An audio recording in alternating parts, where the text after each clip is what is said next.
ସାରଳା ସାହିତ୍ୟର ସାହିତ୍ୟିକ ଦିଗ ଆଲୋଚନା କରିବା। ପ୍ରଥମେ ସାରଳା ଦାସଙ୍କର ଜନ୍ମ ସମ୍ବନ୍ଧୀୟ ବିବରଣୀ ପ୍ରଦାନ କରିବା। ପଞ୍ଚଦଶ ଶତାବ୍ଦୀର ଏକ ବିଶିଷ୍ଟ କବି ହେଉଛନ୍ତି ସାରଳା ଦାସ।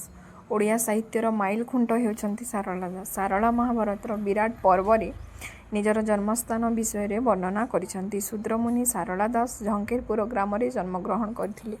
ତାଙ୍କ ପିତୃଦତ୍ତଙ୍କ ନାମ ଥିଲା ସିଦ୍ଧେଶ୍ୱର ପରିଡ଼ା। ସାରଳା ଦାସ ନିଜ ପୂର୍ବଜନ୍ମ ବିଷୟରେ ଧାରଣା ଦେଇଥିବାରୁ ତାଙ୍କୁ ଜାତିସ୍ମରତ୍ୱ କୁହାଯାଏ।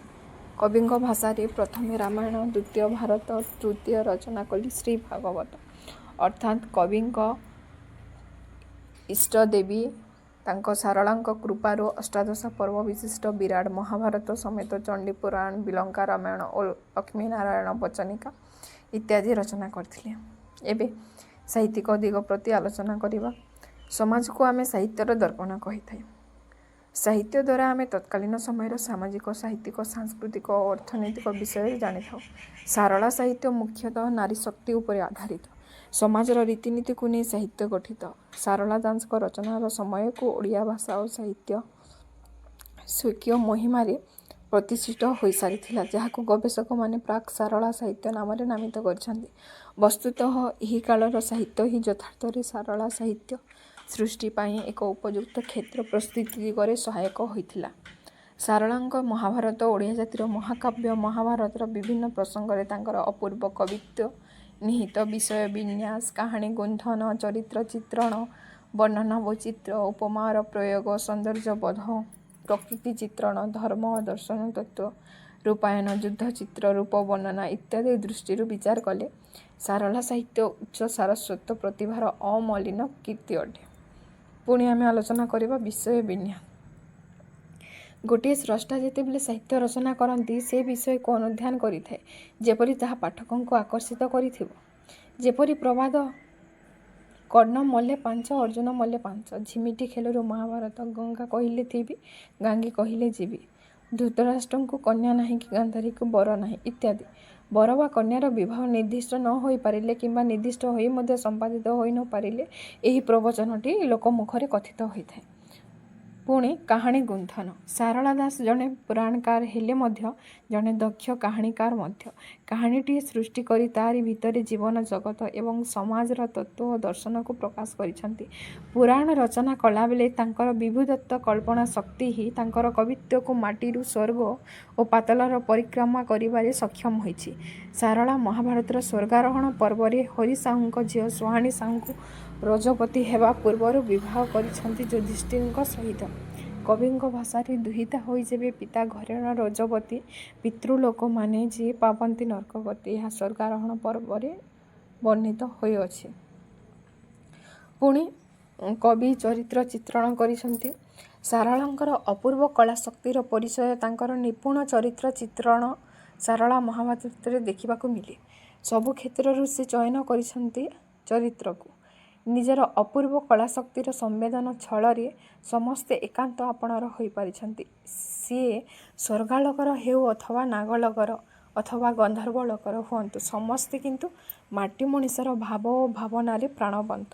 ମହାଭାରତର ମୁଖ୍ୟ ବିଷୟବସ୍ତୁ ହେଉଛି କୁରୁ ପାଣ୍ଡବମାନଙ୍କ ମଧ୍ୟରେ କଳହ।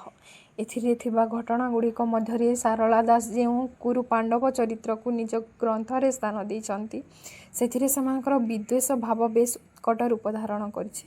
ପାଣ୍ଡବ ପଞ୍ଚଭ୍ରାତାକୁ ଧୀର, ସହନଶୀଳ ଭାବେ ପରିଚିତ କରାଇବା ସ୍ଥଳେ କୌରବଙ୍କୁ ଅତି ନୀଚ ଓ ମନୋଭାବପୂର୍ଣ୍ଣ, ନିଷ୍ଠୁର, କଳହପ୍ରିୟ ଆଦି ଖଳ ସ୍ୱଭାବର ଦର୍ଶାଇଛନ୍ତି। ସାରଳା ଭୀମଙ୍କୁ ଜଣେ ଗାଉଁଲି ଚରିତ୍ର ପରି ହୁରୁମା ହୁଣ୍ଡା ଭାବେ ଦର୍ଶାଇଛନ୍ତି। ପୁଣି ଖଳନାୟକ ଭାବରେ ଶକୁନି ଚରିତ୍ରକୁ ଦର୍ଶାଇଛନ୍ତି। ଏତଦ୍ ବ୍ୟତୀତ ଶ୍ରୀକୃଷ୍ଣ, ଭୀଷ୍ମ, ଦ୍ରୋଣ, ଦ୍ରୌପଦୀ, କୁନ୍ତୀ, ଗାନ୍ଧାରୀ ପ୍ରଭୃତି ଶତ ଶତ ଚରିତ୍ରଗୁଡ଼ିକୁ ଉତ୍କଳୀୟ ସମାଜର ଜଣେ ଜଣେ ପ୍ରତିନିଧି ଶ୍ରେଣୀର ଚରିତ୍ର ରୂପେ ଚିତ୍ରଣ କରିଛନ୍ତି କବି। ବର୍ଣ୍ଣନା ବୈଚିତ୍ର୍ୟ। ସାରଳା ମହାଭାରତରେ ସାରଳା ଦାସ ମୁଖ୍ୟତଃ ରୂପ ବର୍ଣ୍ଣନା, ସମର ବର୍ଣ୍ଣନା, ପ୍ରକୃତି ବର୍ଣ୍ଣନା, ଋତୁ ବର୍ଣ୍ଣନା, ବିବାହ ମଣ୍ଡପର ବର୍ଣ୍ଣନା, ବ୍ରାହ୍ମଣର ବେଶ ଇତ୍ୟାଦି ବର୍ଣ୍ଣନା କରିଛନ୍ତି। ସାରଳା ମହାଭାରତର ମଧ୍ୟ ପର୍ବରେ କୁଣ୍ଡଲୀ, ଦୈତ୍ୟ ଓ ଦୁର୍ଜନଙ୍କ ମଧ୍ୟରେ ହେଇଥିବା ମାଳବିନ୍ଧନ ଚିତ୍ର ଦେଖିବାକୁ ପାଇବା ଯଥା ପଂକ୍ତି: ଧରନ୍ତି ପଡ଼ନ୍ତି ଗଡ଼ନ୍ତି ଜଳନ୍ତି, ମହାଘୋର ଯୁଦ୍ଧ ଦୁହେଁ ତହିଁ କରୁଛନ୍ତି, ରେ ରେ କାର ରଡ଼ି ବାରଠାରୀ ହଁ କାରି ମାରନ୍ତି ମରନ୍ତି ମଥାରେ ଏହା ମଧ୍ୟ ପର୍ବରେ ବର୍ଣ୍ଣିତ। ପୁଣି ତାଙ୍କର ଅସାଧାରଣ କଳ୍ପନା ପ୍ରବଣତା ସାରଳା ଦାସଙ୍କ ଅପୂର୍ବ କଳ୍ପନା ପ୍ରବଣତାକୁ ପାଠକକୁ ବେଶ ଆକର୍ଷିତ କରିଥାଏ। ଉଦାହରଣ ସ୍ୱରୂପ ସ୍ୱୟଂବର ସଭାରେ ଉପସ୍ଥିତ ହେବା ନିମନ୍ତେ ଧ୍ରୁପଦ ନନ୍ଦିନୀଙ୍କ ଶୋଭାଯାତ୍ରାରେ ସହସ୍ର ସହସ୍ର ପରିଚାରୀ ସହସ୍ର ବନିତା ନୃତ୍ୟରତ ଅଂଶଗ୍ରହଣ କରିଥିଲେ। ବାସ୍ତବ ଦୃଷ୍ଟିକୋଣରୁ ବିଚାର କଲେ ଏସବୁ ବିଶ୍ୱାସଯୋଗ୍ୟ ହୁଏ ନାହିଁ, କିନ୍ତୁ କବିଙ୍କର ଅସାଧାରଣ କଳ୍ପନା ପ୍ରବଣତା ଶ୍ରୋତାଙ୍କୁ ଆକର୍ଷିତ କରି ସେମାନଙ୍କ ମନରେ ଉତ୍କଣ୍ଠା ଭାବ ଜାଗ୍ରତ କରିଥାଏ। ରସର ପ୍ରୟୋଗ ସାରଳା ମହାଭାରତରେ ଭୀମ ଓ ଦୁର୍ଯ୍ୟୋଧନଙ୍କ ମଧ୍ୟରେ ଗଦା ଯୁଦ୍ଧ ହେଉଥିବାର ଦୃଶ୍ୟ ବର୍ଣ୍ଣନା କରିଛନ୍ତି ଯଥା ହାବଡ଼ା ହାବେଡ଼ି ହୋଇ ସେ ହୁଅନ୍ତି ପେଲାପେଲି ଅଧରେ ଦାନ୍ତ ଚାବି କାଟୁ ବଚନା ବଲା ବୋଲି ରେ ରେ ଶବଦେ ଚାହାନ୍ତି କଲା ନନ୍ଦ ଚକ୍ର ଡଲେ ମାଲନ୍ତି ବଜ୍ର ପୁଅ ଆକ୍ରୋଶେ କପାଳେ। ପୁଣି କରୁଣ ରସର ବି ବର୍ଣ୍ଣନା ରହିଅଛି। ଅନ୍ଧର ଲଉଡ଼ି ପୁତରେ ଅନସ୍ତ ମତେ କଲୁ ଗଭୀର ସମଦେ ମୋର ଭେଲା ବୁଡ଼ାଇଲୁ। ପୁଣି ଗଦ୍ୟ ଶୈଳୀର ପ୍ରୟୋଗ ହେଇଛି। ସାରଳା ମହାଭାରତରେ ପଦ୍ୟ ଶୈଳୀରେ ରଚିତ ହେଲେ ମଧ୍ୟ କେତେକ ସ୍ଥାନରେ ସାରଳା ଦାସ ଗଦ୍ୟ ଶୈଳୀର ପ୍ରୟୋଗ କରିଛନ୍ତି। ମହାଭାରତ ଭୀମଙ୍କ ଆଜ୍ଞା ପ୍ରଦାନ ଦୁର୍ଯ୍ୟୋଧନଙ୍କ ନିକଟକୁ ବଳରାମଙ୍କର ପତ୍ର ଏସବୁ ବିଷୟ ସାରଳା ଦାସ ଗଦ୍ୟ ଶୈଳୀରେ ରଚନା କରିଛନ୍ତି। ଭାଷା ସାରଳା ଦାସ ଅତ୍ୟନ୍ତ ଜାତୀୟତାବାଦୀ ଥିଲେ। ଓଡ଼ିଆ ଭାଷା ସେ ସମୟରେ ଏକ ସ୍ୱୟଂ ସମ୍ପୂର୍ଣ୍ଣ ଭାଷା ନଥିଲା। ସାରଳା ଦାସ ସାଧାରଣ ଜନତାର ଭାଷାରେ ରଚନା କରିଥିଲେ ହେଁ ନିଜର ବିଶାଳ ସାହିତ୍ୟ କୃତିମାନ ଏବଂ ଏହି ଭାଷା ହିଁ ସାରଳାଙ୍କର ଗ୍ରନ୍ଥର ଲୋକପ୍ରିୟତାକୁ ବୃଦ୍ଧି ପ୍ରାପ୍ତ କରିଥିଲା। ଓଡ଼ିଆ ଭାଷା ଓ ସାହିତ୍ୟ ପ୍ରତି ଅବହେଳିତ ଅବସ୍ଥାରେ ଥିଲା। ଓଡ଼ିଆ ଭାଷାରେ ରଚିତ ଯେକୌଣସି କୃତି ବା ସଂସ୍କୃତ ପୁରାଣର ଓଡ଼ିଆ ଅନୁବାଦ ସଂସ୍କୃତ ପଣ୍ଡିତମାନଙ୍କର ଦ୍ୱାରା ନିନ୍ଦିତ ଓ ଘୃଣିତ ହେଉଥିଲା। ଏହିପରି ଏକ ମୁହୂର୍ତ୍ତରେ ସାଧାରଣ ଜନତାର ଭାଷାରେ ଗ୍ରନ୍ଥ ରଚନା କରିବାରେ ସେ ଥିଲେ ପ୍ରଥମ କବି। ଏପରି ଏକ ବୈପ୍ଳବିକ ପଦକ୍ଷେପ ନେଇ ସେ ଓଡ଼ିଆ ସାହିତ୍ୟର ବିକାଶ କ୍ଷେତ୍ରରେ ଏକ ନୂତନ ଦିଗନ୍ତ ସୃଷ୍ଟି କଲେ। ପୁଣି ଶେଷରେ ଉପସଂହାର ସାରଳା ଦାସ ଆମ ଓଡ଼ିଶାର କବି। ତାଙ୍କ ପୁରାଣ ମାଧ୍ୟମରେ ସେ ମଣିଷମାନଙ୍କୁ ସଚେତନ ବା ଶିକ୍ଷା ପ୍ରଦାନ କରିଛନ୍ତି।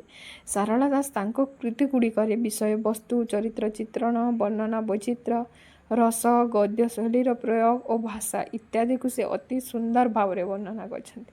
ବାସ୍ତବରେ ତାଙ୍କ ରଚନା ଗୁଡ଼ିକ ଅତ୍ୟନ୍ତ ହୃଦୟସ୍ପର୍ଶୀ।